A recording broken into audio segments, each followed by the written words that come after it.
ඉන්දියාවේ ඉතිහාසය ලිව්ව බසාම්තුමා කියනවා ඉන්දියාවේ කිසිම දවසක මේ අශෝක කියලා රජ කෙනෙක් නැහැ. ඉන්දියාවේ දැන් ඔය අශෝක සෙල්ලිපි කියලා සෙල්ලිපි වගේක් හොයාගත්තා. මේ ලංකාවේ මිනිස්සු තමයි මේ අශෝක සෙල්ලිපි කියලා දැම්මේ. මේ අශෝක සෙල්ලිපි සියලුම දේ තියෙන්නේ දෙවියන්ට ප්‍රිය වූ 16 කියන දේවන පිය 16 රජුරුව. රාජා දේවානම් පියදස. අන්න එහෙම රජ කෙනෙක්. ඉතින් දැන් ඔබ මේ වීඩියෝ දකින්න ඇති. එතකොට මේ වීඩියෝ ඇතුලේ ඔබට ඇහෙනවා මේ පුජ්‍යලයා කියනවා මේ බෂාන් කියලා ඉතිහාසඥයෙක් අශෝක රජුරුව ගැන මොකද්ද කියලා තියෙන්නේ කියලා. ඇත්තටම මේ කෙටි වීඩියෝ තුළ මේ වීඩියෝවේ ඉන්න පුජ්‍යලයා ගැන කතා කරන්න මම බලාපොරොත්තු වෙන්නේ නැහැ. මොකද ඔහු සම්බන්ධයෙන් කතා කරන්න තරම් දෙයක් නැහැ. නමුත් මෙතෙන්දී මම කතා කරන්න හිතුවේ මේ පුජ්‍යලයා මේ කතාව කියන්නේ මේක YouTube එකේ තියෙනවා මේ වීඩියෝව සම්පූර්ණ වීඩියෝව. ඒ කතාව කියන්නේ කෙනෙක් අහන ප්‍රශ්නයකට පිළිතුරක් විදිහට. ඉතින් මේ පුජ්‍යලයාගෙන් මේ වගේ ප්‍රශ්න අහන අහිංසක බෞද්ධයෝ වෙන්න පුළුවන් මම හිතන්නේ. නමට බෞද්ධයෝ වෙන්න නැති මෙතෙන්ට යන්නේ නැත්තේ. අන්නේ ඒ වගේ අහිංසක මිනිස්සු ගැන තියෙන අනුකම්පාව නිසාම තමයි මේ පුංචි වීඩියෝ කරන්නේ. එතකොට මේ වීඩියෝ එකේ ඔබ ඇහුවනම් බෂාන් මහත්මයා ගැන කියනවනේ. මේ බෂාන් කියන්නේ ඉන්දියාවේ හිටපු කීර්තිමත් ඉතිහාසඥයෙක් ලෝකෙම පිළිගත්ත. එතකොට මොහු මේ ලියපු පොත තමයි The Wonder That Was India කියන පොත. A.L. බෂාන් තමයි යාගේ නම. එතකොට මේ පොත ඔබ දැක්කොත් පෙනෙයි මේ පොතේ මම දැන් ඔබට පේනවා මේ පොතේ පිටකවරේ තියෙන්නේ අපේ සීගිරි අප්සරාවන්ගේ රූපයක්. හිතා ගන්නකෝ අපේ සීගිරි අප්සරාවන්ගේ රූපයක් තමයි මේ පොතේ පිටකවරේ තියෙන්නේ. ඉතින් මේ පොතේ දැන් ඊළඟට ඔබ මේ දකිනවා contents. මේ පොතේ තියෙන පටුන. මේ පටුනේ තුන්වෙනි පරිච්ඡේදයේ තියෙන history ancient and medieval empires. එතන sources of history තියෙනවා. ඒකේ තියෙනවා the age of the Buddha. ඊළඟට තියෙන්නේ Alexander and the Mauryas. හරි. ඒක තියෙන්නේ තුන්වෙනි පරිච්ඡේදයේ 45 වෙනි පිටුවේ ඉඳලා ඉස්සරහට තමයි මේ පොතේ මේ මෞර්ය ඉතිහාසය ගැන සඳහන් වෙන්නේ. ඊළඟට ඔබට දැන් පේනවා මේ මුස්ලිම් වරු ඉන්දියාව අල්ලගන්න කලින් ඉන්දියාවේ තිබිච්ච රාජාවලිය ගැන නැත්තම් රාජාවලිය හැදිලා තිබිච්ච හැටි ගැන දක්වලා තියෙනවා. එතන ඔබට පේනවා ඇති මෞර්ය පීරියඩ් එක තියෙනවා. ඒ කියන්නේ ඊට උඩින් තියෙන්නේ බුද්දිස්ට් පීරියඩ් එක. එතන ඉන්නවා ගෞතම බුද්ධ, බිම්බිසාර, කිං ඔෆ් මගධ, අජාසත්‍ර, මහා පද්මනන්ද. ඊටකට තියෙනවා ඉන්වේෂන් ඔෆ් ඇලෙක්සැන්ඩර් ඔෆ් මැස්ටෝන්.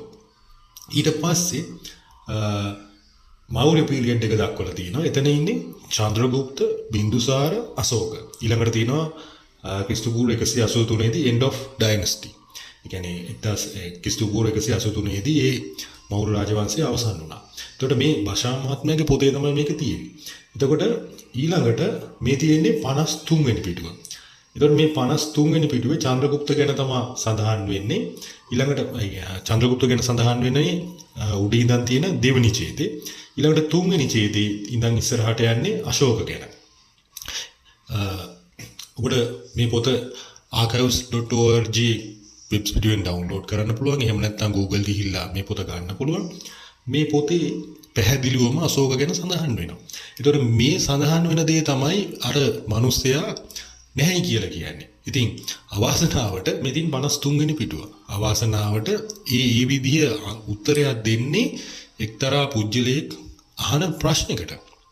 ඉතින් හිතන්න මේ ලංකාවේ මිනිස්සු අහිංසක නැද්ද කියලා මේ මිනිස්සුන්ව මෙහෙම රවට්ටන්න කෙසේ වෙතත් ඇයි මෙහෙම මිනිස්සු රැවටෙන්නේ කියන එක. හරි. ඒ බසම් මහත්තයා ගැන කොටස අමතක කරන්නකෝ. මේ කතා කරන පුජ්‍යලයාම පොතක් පළ කරලා තියෙනවා. ඒකේ නම තමයි ඔබ මේ දකින්නේ මුල් පිටුව. මේක තියෙනවා අන්තර්ජාලේ. ගෞතම බුදුන් වැඩ සිටි දඹදිව හෙළයා හඳුනාගත යුත්තේ ඇයි? එතකොට ඒක ලියන්නේ පූජ්‍ය මීවන පලානි සිරි ධම්මාලංකාර හිමි. ඉතින් ඔබ දකිනවා ඇති මේ මොහු මේ නම ලියලා තියෙන්නේ පූජ්‍ය මීවන පලානේ සිරි ධම්මාලංකාර හිමි කියලා. එතකොට නමුත් දැන් මෝ ආමන්ත්‍රණය කරන අය අරිහතුන් එහෙම තමයි ආමන්ත්‍රණය කරන්නේ. එතකොට මේ පොතේ පටුනේ ගත්තාම මේ පටුනේ තුන්වන පරිච්ඡේදයේ නම් කරලා තියෙන්නේ අශෝක මහාධිරාජයා සහ ඔහු ගොඩනැගූ ආකෘති බුද්ධ රාජ්‍ය. ඒක 15 වෙනි පිටුවේ ඉඳලා 32 වෙනි පිටුව වෙනකන් තියෙනවා. ඒකට දැන් ඔබට මේක බලන්න පුළුවන් මේ පරිච්ඡේදයේ කතා කරලා තියෙන්නේ ඔබ අන්තර්ජාලයට ගිහිල්ලා මේ පොත කියවන්න අරගෙන මේ පොතේ සඳහන් වෙලා තියෙන්නේ මේ පරිච්ඡේදයේ ඉන්දියාවේ හිටපු අශෝක මහාධිරාජයා ගැන. ඒතකොට සරලවම කියන්නේ ඉන්දියාවේ හිටපු අශෝක මහාධිරාජයා කාලිංගය පවා යටත් කරගත්තා. ඔහුට මේ ලංකාව ගැන අහන්න ලැබුණා. ලංකාවේ බුදුදහම තියෙනවා කියලා අහන්න ලැබුණා. ඔහු ලංකාව යටත් කරගන්න හැදුවා බැරි වුණා. බැරි වුණාම හේතු බැලුවාම ඒකට හේතුව බුද්ධ ධර්මය කියලා දැනගත්තා. අන්න ඊට පස්සේ ඔහු ඉන්දියාවේ ඔහුගේ රාජ්‍යයේ මේ ලංකාවේ තිබිච්ච බුද්ධ රාජ්‍ය වගේ දෙයක් එහි ආකෘතියක් හැදුවා කියලා තමයි මේ පරිච්ඡේදය කියන්නේ. එතකොට මේ පුජ්‍යලයන් තමන්ගේ පොතේ ගෞතම බුදුන් වැඩ සිටි දඹදිව එළයා හඳුනාගත යුත්තේයි කියන පොතේ 3 වෙනි පරිච්ඡේදයේ ඉන්දියාවේ හිටපු අශෝක මහාධිරාජයා ගැන කතා කළා. ඊට පස්සේ බෂාම් මහත්තයා අශෝක රජු කෙනෙක් ඉන්දියාවේ ඉන්දියා කියලා කිව්වේ නෑයි කියලා මෙහි මිනිසුන්ට කියද්දි මේ මිනිස්සු සාදු සාදු කියලා ඒක අහගෙන ඉන්නවා. ඇත්තටම ඔබට හිතෙන්නේ නැද්ද මේ මිනිසුන්ට මේ මිනිසුන් පව් කියලා හිතෙන්නේ නැද්ද නේද?